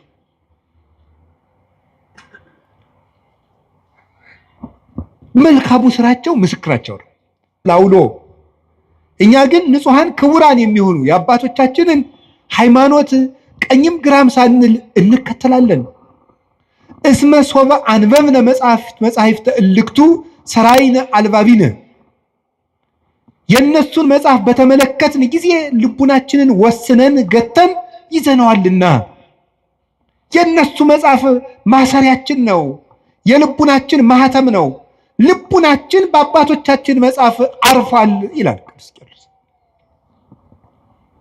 ወኢናብ ካላ ሃይማኖት ዲበ ሃይማኖት ርትዕት በቀናች ሃይማኖታችን ላይ ሌላ ነገር አንጨምርበት። እንዴት? የቀና ጎዳና እንሄዳለንና በጥርጊያ ጎዳና የምንሄድ ነን ይላል ቴዎዶሲዎስ ተቀብሎ። ንጉሥ በሄደበት ጎዳና የምንሄድ ነን፣ የንጉሥ ክርስቶስን ጎዳና የምንከተል ነን። ቅዱስ ሳዊሮስ ዘአንጾኪያ ሃይማኖተ አበው ምዕራፍ 85 ቁጥር 10 ላይ ሲናገር ዝ ውእቱ አእምሮ ዘያድኅን ዘተወከብናሁ ቅድመ እምአበዊነ ቅዱሳን ለባሰያነ እግዚአብሔር። እግዚአብሔርን ከለበሱ እግዚአብሔር ካደረባቸው ከንጹሐን አባቶቻችን አስቀድመን የተቀበልነው የሚያድን ሃይማኖት ይህ ነው ይላል። የሚያድን ሃይማኖት ከንጹሕ አባት የተገኘ ነው። ንጹሕ አባት ሰንሰለቱን ያስተላልፈው ነው። ልብ በሉ፣ የስህተት ትምህርቶችን የሚያስተላልፉ ሰዎች ወይ አድርባዮች ናቸው፣ ወይ ሆዳም ናቸው፣ ወይ ሹመት ፈላጊዎች ናቸው፣ ወይ ምስጋና ፈላጊዎች ናቸው። ንጹሕ ትምህርት ያስተማረውን አባት ሂድና እየው። ዮሐንስ አፈወርቅ ትሁት፣ ቅዱስ ቄርሎስ ትሁት፣ ቅዱስ ኤፍሬም እንደው ትሁት፣ እኔ ጌታ ያንተን ወንጌል ማስተማር አይገባኝም ብሎ ዋሻ ውስጥ ዶ የሚሸሸግ ነበር ቅዱስ ኤፍሬም። አንተ በልልና የሰበከውን ወንጌል እኔ ትቢያው እንዴት አድርጌ ያስተምረዋለሁ እየተባለ እያሉ እዩዋቸው። እነ ቅዱስ ኤጲፋኒዎስ ሹመት አልፈልግም እያሉ በአዝመራ መካከል ጠፍተው ከተደበቁበት ታስረው ተይዘው እየመጡ ነበር የሚሾሙት። የክርስቶስ ትምህርት ያደረበት አባት የክርስቶስን ሕይወት ያሳያቸዋል። እንደው አባቶቻችን ይሄን የዕብራውያንን ሲተረጉሙ የቀደሙ አባቶቻችን ዋኖቻችሁን አስቡ የሚለውን ሲተረጉሙ በጎ እውነተኛ እምነት ያለው ምግባር የሌለው መምህር ቢኖር ይላል። መከተል ይገባል አይገባም? ምግባር ያለው አንደበቱ የለሰለሰ ሃይማኖቱ የጠመመ አባት ቢኖር መከተል ይገባልን ቢሉ ይላል። ይሄን አይገባም፣ በለሰለሰ ምግባሩ እያታለለ ወደ ክህደት ያደርሳልና። የሃይማኖቱ የቀና መምህር ግን ከሆነ ምግባር እንኳ ባይኖረው እያደር ይሰራዋል ይላል። አሁን ላለው አሁን ያለ መምህር ታዲያ ቅዱስ ካልሆነ አንስማው ብትሉ እናም እንዲያማ ከሆነ እኔ ማርፌ እቀመጣለሁ። ምስጢሩ ምንድነው? አሁን ያለን መምህር የምንሰማው የትናንትናዎቹን እስካስተማረን ድረስ ነው። ከዚያ ከወጣ ቆርጠን እንጥለዋለን። ለስጋ በሚመች ፈጠራ ልቦለድ ለነገስታት በሚመች የሚሰብክ ከሆነ መምህራችን አይደለም። መቅድመ ኩሉ ሀሊ ከመትጽና በርትዕት ሃይማኖት፣ ከሁሉ አስቀድመ በቀናች ሃይማኖት መጽናትህን አረጋግጥ፣ አጽና፣ አስብ። ወባይቱ ኢታጥሪ ዘንተ ማበስጋ ወደም። ግን ይህንን ሃይማኖት ከስጋዊ መምህር አገኘዋለሁ አትበል። ቅዱስ አትናቴዎስ ሃይማኖተ አበው ላይ ሲናገር አስቀድመህ ወዳጄ ከሁሉም ስራ አስቀድመህ የቀና ሃይማኖት እንዳለህ እርግጠኛ ሆነ። የቀና ሃይማኖትን ግን ምድራዊ ነገር ከሚያሳድድ ሰው አገኘዋለሁ አትበል። እስመ ለሊሁ ይቤ ብፁዕ አንተ ስምዖን ወልደ ዮና እስመ ይከሰተ ለከ ዘንተ ዘሥጋ ወደም። ጌታችን ኢየሱስ ክርስቶስ ራሱ ስምዖን ሆይ ብፁዕ ነህ ይህንን ስጋዊ ደማዊ አልገለጠልህም ብሎ ያመሰገነው ቅዱስ ጴጥሮስ የሰማይ ዕውቀትን ስለተናገረ ነው እንጂ የምድር ዕውቀትን ቢናገር አያመሰግነውም ነበር ይላል ቅዱስ አትናቴዎስ። ስለዚህ ዘመዶቼ እንደ አባቶቻችን መከራ እንደተቀበሉት እናምናለን። በየትኛውም ርዕሰ ጉዳይ ቢሆን እናምናለን። ሰሞኑን እመቤታችን ቤዛ ትባላለች አትባልም የሚል ጥያቄ በጣም ብዙ ምዕመናን ስትጠይቁኝ ስለነበረ ሐሳቡን ካነሱት አባት ጋር ግንኙነት የለኝም። ብዙ ጊዜ ሰዎች ለሚያነሱት ሐሳብ እኔ መልስ የማልሰጥበት ምክንያት ሰዎቹ እንዲድኑ ስለምፈልግ ነው። በሌላ ትምህርት አስተምሮ ሰዎቹ ከዚያ እንዲጠገኑ ማድረግ የተሻለ ነው፣ እልክ ከማስያዝ ብዬ ስለማስብ ነው። ግን አንድ ነገር ልንገራችሁ። እኔ አሁን እመቤታችን ቤዛ ትባላለች አትባልም የሚለውን መልስ ከመመለሴ በፊት እንዲህ ያለ ጥያቄ ሲመጣባችሁ ምንድነው ማድረግ ያለባችሁ? ቅድም የነገርኳችሁ ምንድነው ማድረግ ያለባችሁ? ስለዚህ ጉዳይ የትናንትና አባቶቻችን ምን ብለዋል? ምን ብለዋል? ቅዱስ ያሬድ ምንድነው ያለው? አባ ጊዮርጊስ ምንድነው ያለው? ቅዱስ ጎርጎርዮስ ዘንዚናዙ ምንድነው ያለው? ሕሊናዋን በመጠበቋ ስጋዋን ጠብቃ ንጹህ ሆና በመኖሯ ፍጹም እምነትን በመያዟ she became the advocate of Eve ነው የሚለው። ከእንግሊዘኛው ቀጥታ ስለወሰድኩት የሔዋን ጠበቃዋ ቤዛዋ ሆነቻት ነው የሚለው ቅዱስ ጎርጎርዮስ ዘንዚናዙ። ታዲያ ምንድነው ማድረግ የፈለጋችሁ ይባል? ሄዳችሁ ትናንትን ማየት ነው። ይባላል አይባልም? ሐሳብ ሲገጥማችሁ ምን ተብሏል? እስኪ መምህር አባቶች ምን ብለዋል በዚህ ጉዳይ ላይ? ኑረውበታል እኮ። ግን እንደው ይሄ ልነግራችሁ ፈልጌ ነው። እኔ አንድ ገጠመኝ ልንገራችሁ። ሰሞኑን ኢየሩሳሌም ነበርኩኝ እና እመቤታችን ቤዛ ትባላለች አትባልም የሚለው እዚህ በጣም ብዙ እየተምታታ ስለሆነ ብዙ ሰው ስለዚህ ጉዳይ መልስ ስጠን ምናምን እያለ ቴክስትም ያደርግልኛል። ዝም ብዬ ቁጭ ብዬ ስል ጋይድ የሚያደርገን ሰው ጀሚር ይባላል እና ጀሚር ሲሄድ ልጁን ተካልን። ልጁ ፋዲ ይባላል። አሁን ሰበሰብኩት አይደል? ፋዲ ይባላል እና እኔ መተዋወቅ ሰውን ስሙን መጠየቅ ደስ ይለኛል። ማን ነው ስምህ ስለው ፋዲ አለኝ። አረብኛ ነው። ፋዲ ማለት ምን ማለት ነው ስለው ቤዛ ማለት ነው አለኝ። እኔ በጣም ነው የገረመኝ። እና ፋዲ እንኳን ቤዛ ተብሏል። እኔ እውነቴን እኮ ነው የምነግራችሁ ማለት ነው። እንደው ፋዲ በአቅሙ ቤዛ እየተባለ እንዴ እመቤታችንም እንዴ! እና እኔ በጣም በየቀኑ ፋዲን ባገኘሁት ቁጥር በጣም ሲገርምና አብራራልኝ አልኩት። የምሬንም ነግራችሁ ውሸቴን አይደለም። 2-3 መምህራን ጋር ፋዲን አስታውቀዋለሁ ከነ ትርጉሙ በእንግሊዘኛ እንዲተረጉምልን እያደረኩ እና ፋዲ ምን ማለት ነው ግን ቤዛ ስለው ራስን እንደ ክርስቶስ ለሌላው አሳልፎ መስጠት ማለት ነው። ቤዛ ማለት እንደዚህ ያለ ማን ነው? ፋዲ በሉ እንጂ እንደዚህ ብሎ ራሱ የነገረኝ ማን እንደሆነ ታውቃላችሁ? ፋዲ ነው። እና በጣም ገርሞኝ እግዚአብሔር እንዴት ነው የሚያስተምረው? በጣም ነው የገረመኝ። ስለዚህ ጉዳይ ዝም ማለት ነበር የፈለግኩኝ። አንደኛ ማንም ሰው ትልቅ ሰው የሚሆን ትንሽ ሰው ይስታል፣ ወደ መንገዱ እንዲመጥገማረው እንጂ እልክ ይዞት እንዲጠፋ እኔ አልፈልግም። እግዚአብሔር በሚያውቀው ዝም ማለት ፈልጌ ሳለ ፋዲ እንደዚህ አለኝ። እናም ከዛ እኔ ለዚህ የስሙ ትርጓሜ ዮሐንስ ወንጌልን ነገርኩት።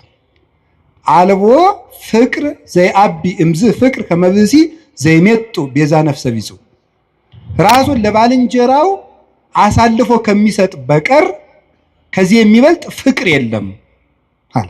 ራሱን ለባልንጀራው አሳልፎ የሚሰጥ ከዚህ የሚበልጥ ፍቅር የለም። ይህንን በእንግሊዘኛ ስልኬ ላይ መጽሐፍ ቅዱስ አውጥቼ አስነበብኩት። ፋዲም ፎቶ አንስቶ አረብኛ መጽሐፍ ቅዱስ ላይ አነበዋለሁ ብሎ ሄደ እላቸዋለሁ። እና በጣም ብዙ ሊቃውንት ትምህርት ሲሰጡበት ስለከረሙ እመቤታችን ቤዛችን ናት። ቤዛችንም የሆነችው ምን በማድረግ እንደሆነ 1-3 ሐሳብ ብቻ ልንገራችሁ። በጣም የሚያስደንቁ ጉዳዮች። ቤዛ ማለት ምን ማለት ነው? ምትክ፣ ለውጥ። መጽሐፌን አንብቡት። ማስታወቂያ እየሰራው ሊሆንብኝ ብሎ ነው እንጂ እኔ አሐቲ ድንግል የምትባለው መጽሐፌ ላይ አንድ ምዕራፍ 6 ላይ ቤዛዊት ዓለም ብዬ ጽፌያለሁ። ማንበብ የእናንተ ድርሻ ነው አይደለ? ጉዳዩ ከመነሳቱ በፊት ይሄ ጉዳይ እኔ ወደዚህ ጉዳይ አልመጣሁም። ቀድሜ ግን ሐሳቡን ጽፌያለሁ በዚህ ጉዳይ ላይ እና ቤዛ ምትክ፣ ለውጥ፣ ጥብቅና፣ ጠበቃ መሆን፣ መዋጀት፣ አዳኝነት፣ መታደግ እንደማለት ነው።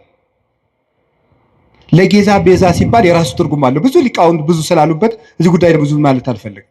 እመቤታችን ቤዛ ስንላት ከጌታ ጋር አስተካክለን ሳይሆን ለውጥ ማለት ነው። ምንድነው ለውጥ? ከመጀመሪያይቱ ሴት የጎደሉ ነገሮች ነበሩ። ያንን በዚያችኛይቱ ሴት ምትክ ይዛ በመገኘት ነው ቤዛ የሆነችው። የሔዋን ለውጥ በመሆን የመጀመሪያው እናታችን ሔዋን እምነት ጎድሏት ነበር። ምንድን ያልኳችሁ ንገሩኝ እንጂ እምነት ይጎላት ነበር። እምነት ይጎላት ነበር። ምንድነው እምነቱ? ለመበላይክሙ እንትኮ በለሰ ሞተ ትመውቱ፣ ይህንን ዕፀ በለስ ስትበሉ ትሞታላችሁ። ማነው እንደዚህ ያለው? እግዚአብሔር። ሰይጣን መጣና ይህንን በለስ ስትበሉ ምን ትሆናላችሁ? አምላክ ትሆናላችሁ። አሁን ሔዋን ይህንን ስታምን የእግዚአብሔርን ቃል ካደች ማለት ነው። ስለዚህ እናታችን ሔዋን ምን ጎደላት? እምነት ጎደላት። እግዚአብሔርን ተጠራጠረችው። አይ ሊሆን አይችልም ብላ ዲያብሎስን አመነች፣ እግዚአብሔርን ካደችው። በተግባር ካደች ማለት የእግዚአብሔርን ቃል ተጠራጠረች። እግዚአብሔር ዓይናችሁ እንዳይገለጥ ስለፈለገ ነው እንጂ እውር እንድትሆኑ ፈልጎ እውሩናችሁ እንድትቀሩ ፈልጎ ነው እንጂ ስለምትሞቱ አይደለም ብሎ ዲያብሎስ ሲነግራት አሃ ነው ብላ የእግዚአብሔርን ሐሳብ ተጠራጥራ የዲያብሎስን ተቀበለች። አሁን የመጀመሪያይቱ ሴት እምነት ስላጣች በዚያ እምነት ማጣት ምክንያት ሞት ወደዚህ ዓለም ገባ። ከዚያስ ሁለተኛይቱ ሔዋን ድንግል ማርያም ምን አደረገች? እግዚአብሔርን ትወልጃለሽ፣ የምትወልጂው በድንግልና ነው አለ። ይሄ ነገር እንዴት ነው ሊሆን የሚችለው ብላ ጠየቀች። እኔ ወንድ አላውቅም። ቅዱስ ጎርጎርዮስ ዘንዚናዙ ይህን ሲተረጎመው ወንድ አላውቅም ማለት እስከ ጭራሹ ከወንድ ጋር የመኖር ሐሳብ የለኝም ማለቷ ነው ይላል።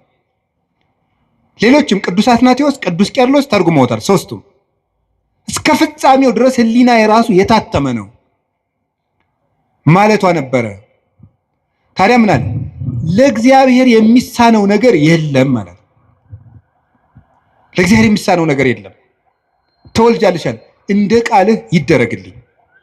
ልብ በሉ፣ ዛሬ አምላክ ሰው ከሆነ በኋላ ሰዎች ሁሉ እንዴት አምላክ ይሆናል እያሉ ማመን አቅቷቸዋል፣ ታምር ከተደረገ በኋላ። ድንግል ማርያም ግን ሆኖ የማያውቅን ምስጢር ለመጀመሪያ ጊዜ ያመነችው የመጀመሪያይቱ ምእመን ናት። የመጀመሪያይቱ አማኝ ሆኖ የማያውቅን ምስጢር።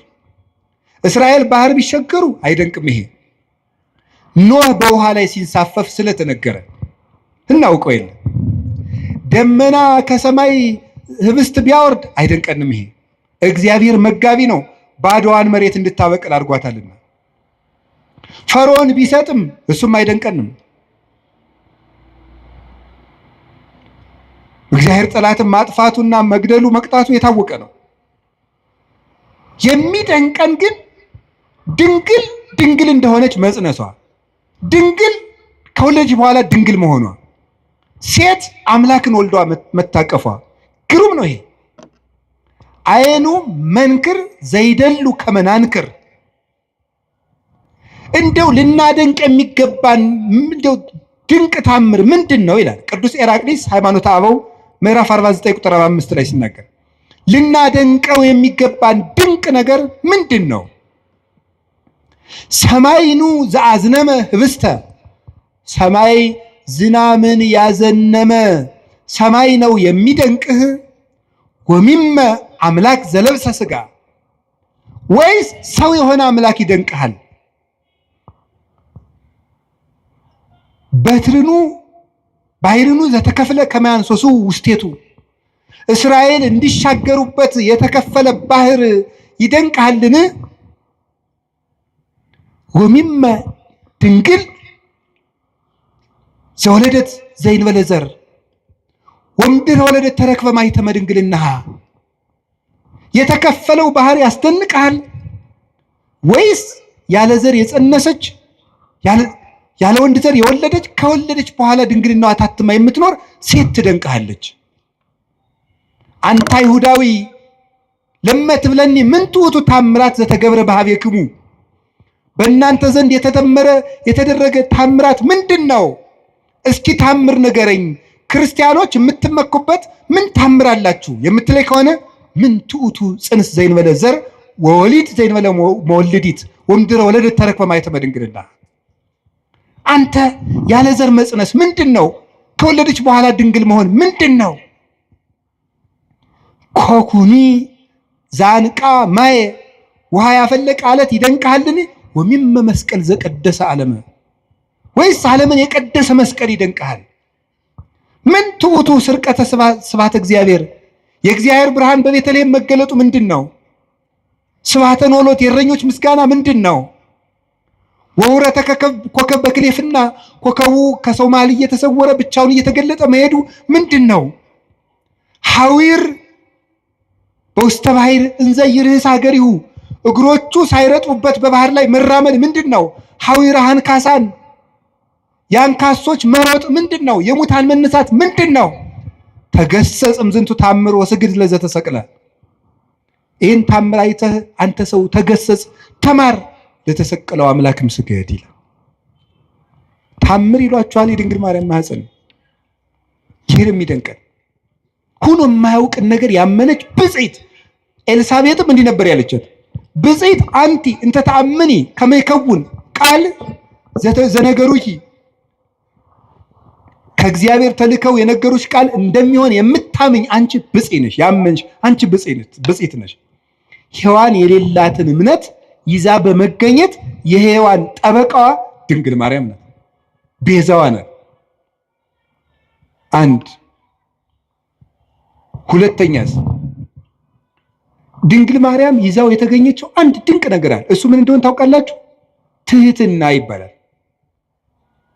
ሔዋን ምን አደረገች መስላችሁ?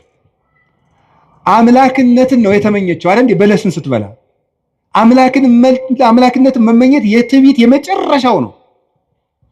ድንግል ማርያም ከዛሳ ሊቃውንት ሲተረጉሙላሉ መስላችሁ?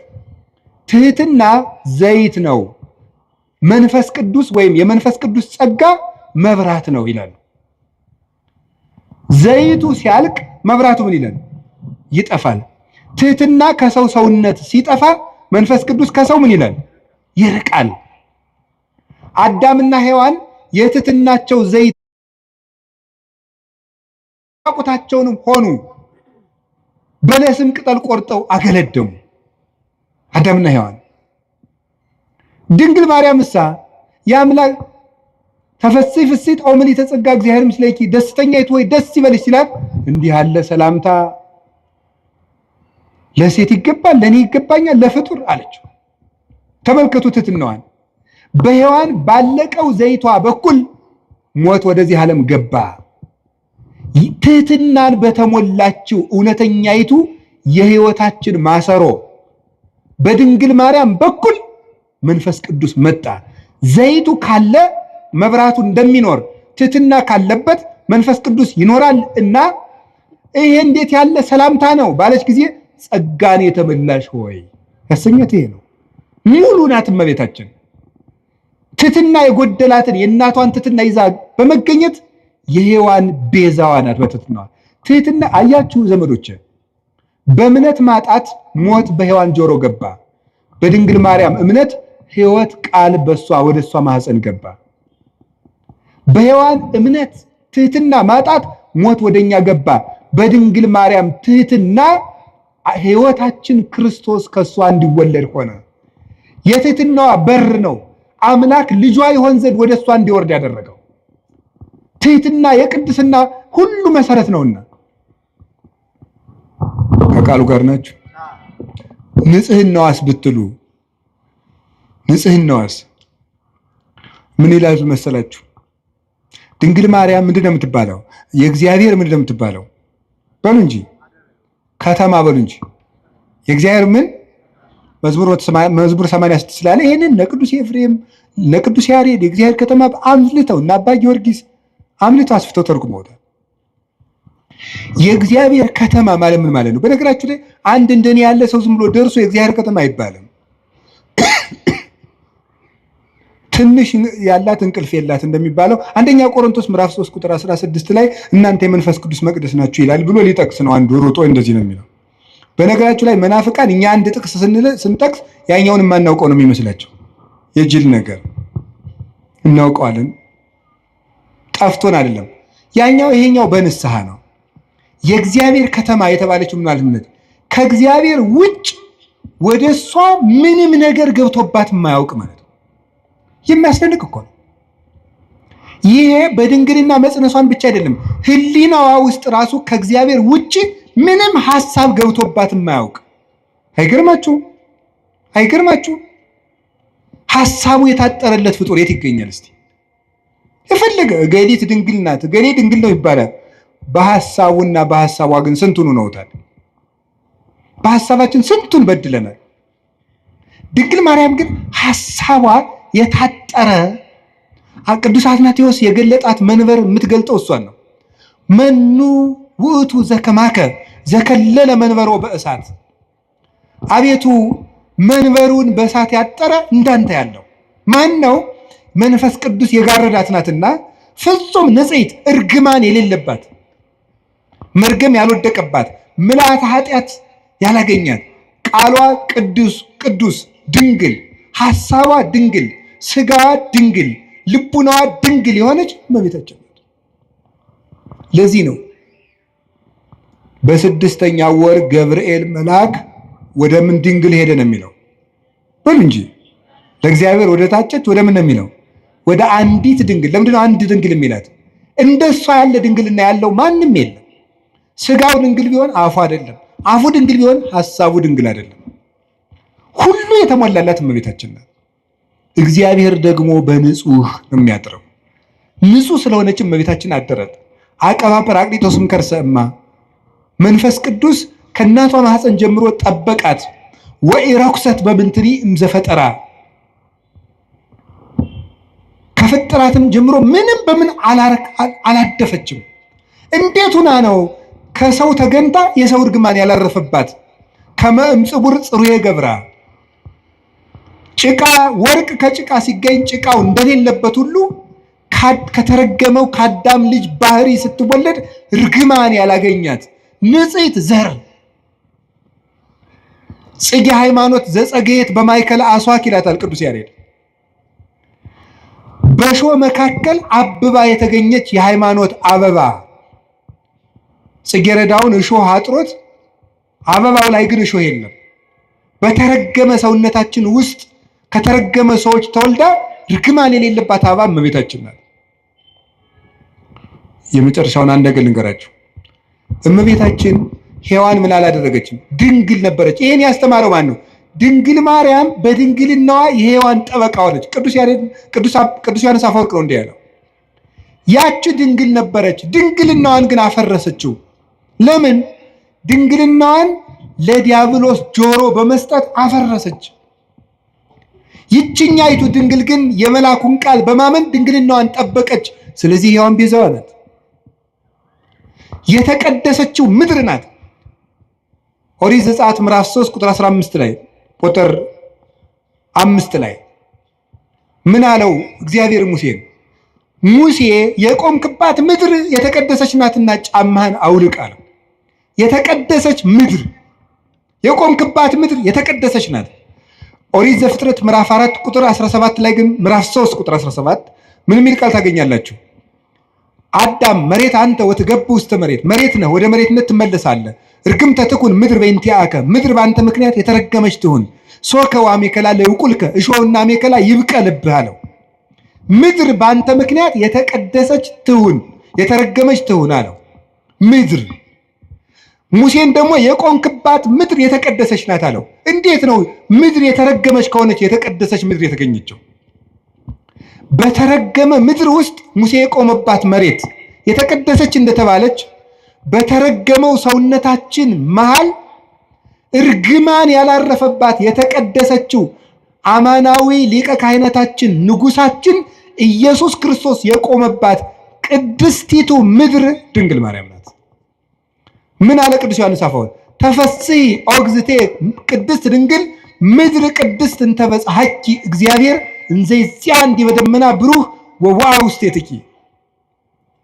እግዚአብሔር በብሩህ ደመና ተጭኖ መጥቶ በማኅፀንሽ ያደረ ቅድስት ምድር እመቤቴ ማርያም ሆይ ደስ ይበልሽ አለት። ለዚህ ነው ቅድስት ምድር እርግማን የሌለባት ሰውነቷን ንጹሕ አድርጋ ጠብቃ ያቀረበች እሷ ናት።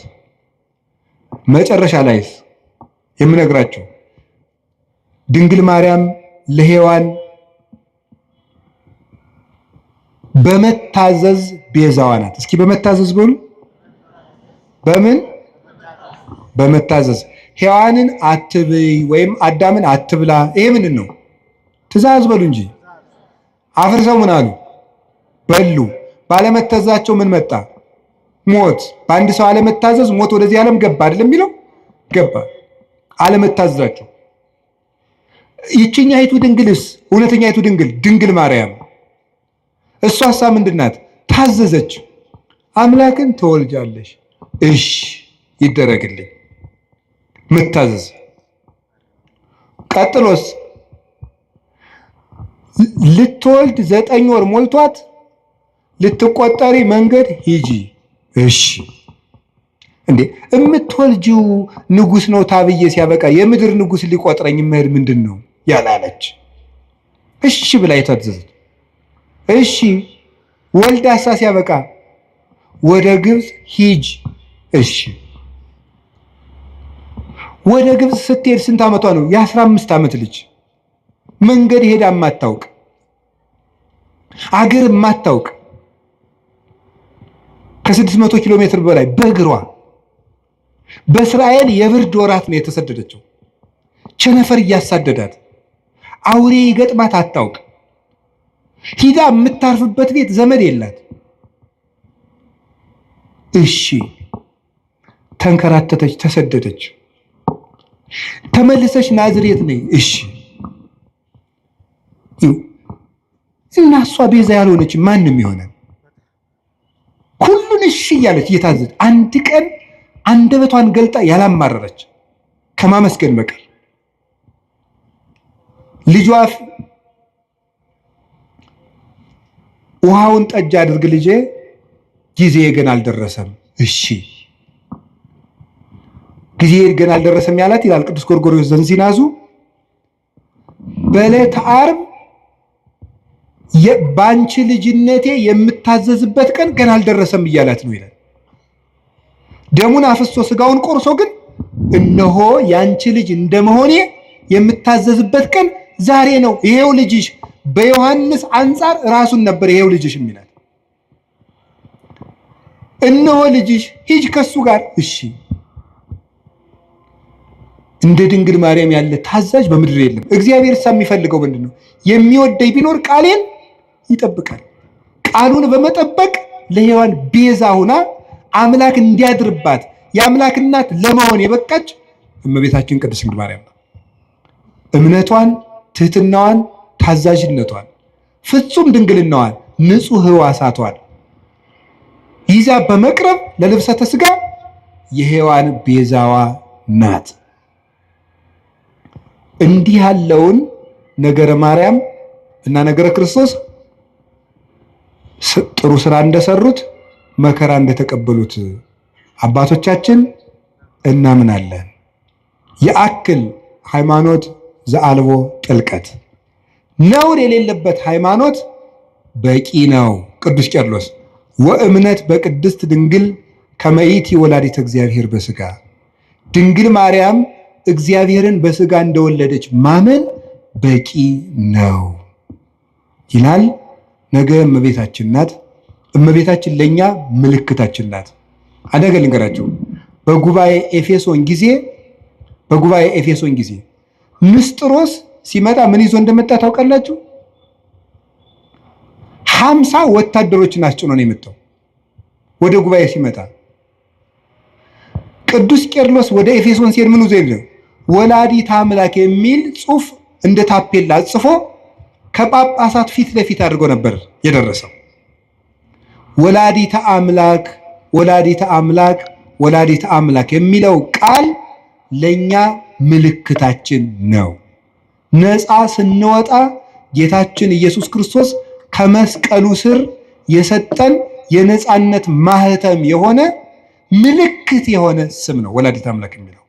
ጌታሳ በስሙ የሚቀድሰን በደሙ ያነጻን ምህረቱን የሚያድለን፣ ድንግል ማርያም ግን ወደ ክርስቶስ ምህረት የምታደርሰን የእምነታችን ምልክት። እንደውም ቅዱስ ዮሐንስ አፈወርቅ የሚናገረው ልናገርና ልጨርስ። ወእሰብክ እመንገለ ድንግልናሃ ለማርያም፣ የድንግል ማርያምን ድንግልና ምልክት አድርጌ ክርስቶስን እሰብከዋለሁ። እስኪ በሉ ሁላችሁ የድንግል ማርያምን ድንግልና በሉ። ምልክት አድርጌ ክርስቶስን እሰብከዋለሁ። ምኑን ምልክት አድርጌ? እኛ የተሰቀለውን ክርስቶስን እንሰብካለን አይደል ያለ ቅዱስ ጳውሎስ። ክርስቶስን ለመስበክ የማንን ድንግልና ምልክት እናደርጋለን? የእናቱ ድንግልና። የእናቱ ድንግልና ክርስቶስን በሰበክንበት ሁሉ ክርስቶስ አምላክ ለመሆኑ ምልክታችን ነው። እሷ ድንግል ናት፣ ድንግል በሉ። እሷ እናት ናት በሉ። ስለዚህ ስንት ናት ግን? እሱ አምላክ ነው፣ እሱ ሰው ነው። ስንት ነው እሱ? እሷ ድንግል ናት። ስትወልድ ድንግልናዋ ተለውጧል አልተለወጠም? እሱ አምላክ ነው። ሰው ሲሆን አምላክነቱ ተለውጧል አልተለወጠም? አልተለወጠም። እሷ ድንግል በመሆኗ እናትነት ቀርቶባታል አልቀረባትም? እሱ አምላክ በመሆኑ ሰውነቱ ተለውጧል አልተለወጠም? እሷ ቀድሞ ምንድናት? ድንግል በሉ። በጸነሰች ጊዜ ምንድናት? ከወለደች በኋላ ምንድናት? እሱ ከመወለዱ አስቀድሞ ምንድነው? አምላክ በሉ። ተጸንሶ ሳለ ምንድነው? ከተወለደ በኋላ ምንድነው? የድንግል ማርያም ድንግልና የማይለወጠው ድንግልናዋ ለማይለወጠው ልጅዷ ምልክታችን ነው። ትናንትም ድንግል ዛሬም ድንግል ነገም ድንግል፣ ትናንትም አምላክ ዛሬም አምላክ ነገም አምላክ ብለን ለመስበካችን ምልክታችን እሷ ናት። ኢየሱስ ክርስቶስ ዘትማልም ወክመ ውእቱ እስከ ለዓለም። ኢየሱስ ክርስቶስ ትናንትም ዛሬም እስከ ዘላለሙ ድረስ ሕያው ነው። እኔ ግን መከራ እንደተቀበሉ በጎ ስራ እንደሰሩ አባቶቼ አምናለሁ። ወስብሐት ለእግዚአብሔር። ይቆየን።